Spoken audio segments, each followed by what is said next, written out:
Chapter 6. Ron Ritchie is, as so often, having none of it. He is jabbing a practiced finger at a copy of his lease. He knows it looks good, it always does, but Ron can feel his finger shaking and the lease shaking. He waves the lease in the air to hide the shakes. His voice has lost none of its power, though. Now here's a quote, and it's your words, Mr. Bentham, not my words. Cooper's Chase Holding Investments reserves the right to develop further residential possibilities on the site, in consultation with current residents. Ron's big frame hints at the physical power he must once have had. The chassis is all still there, like a bull-nosed truck resting in a field. His face, wide and open, is ready at a second's notice to be outraged or incredulous, or whatever else might be required, whatever might help. That's what this is, says Ian Bentham, as if talking to a child. This is the consultation meeting. You're the residents. Consult all you like for the next 20 minutes. Bentham sits at a trestle table at the front of the residents' lounge.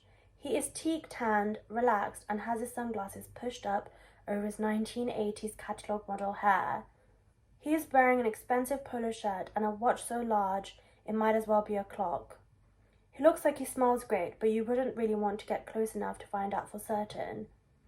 Bentham is flanked by a woman around 15 years his junior and a tattooed man in a sleeveless vest scrolling through his phone. The woman is the development architect. The tattooed man is Tony Curran.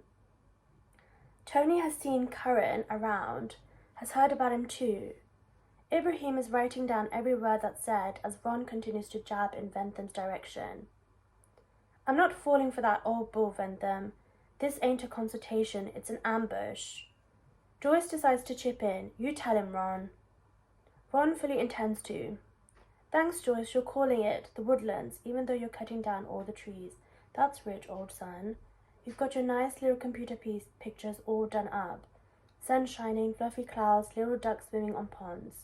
You can prove anything with computers, son. We wanted to see a proper scale model, with model trees and little people. This gets a ripple of applause.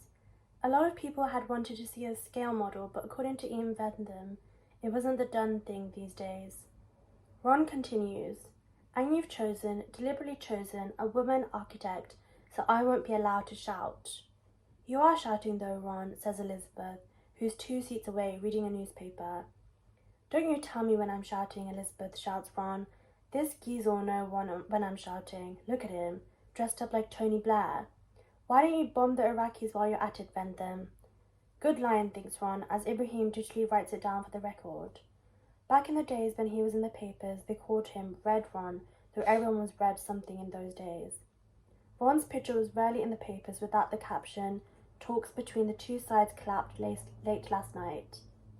A veteran of picket lines and police cells, of backlegs, blacklists and bust-ups, of slowdowns and sit-ins, of wildcats and walkouts, Ron had been there, warming his hands over a brazier with the old gang at British Leyland. Ron had seen firsthand the demise of the dockers. Ron had picketed, rapping as he witnessed the victory of Rupert Murdoch and the collapse of the printers. Ron had led the Kent miners up the A1 and had been arrested at Orgreave as the final resistance of the coal industry was crushed. In fact, a man less indefatigable than Ron might have considered himself a jinx, but that's the fate of the underdog, and Ron simply loved to be the underdog. If he ever found himself in a situation where he wasn't the underdog, he would twist and turn and shake that situation until he had convinced everyone that he was. But Ron had always practiced what he had preached. He had always quietly helped anyone who needed a leg up, needed a few extra quid at Christmas, needed a suit or a solicitor for court.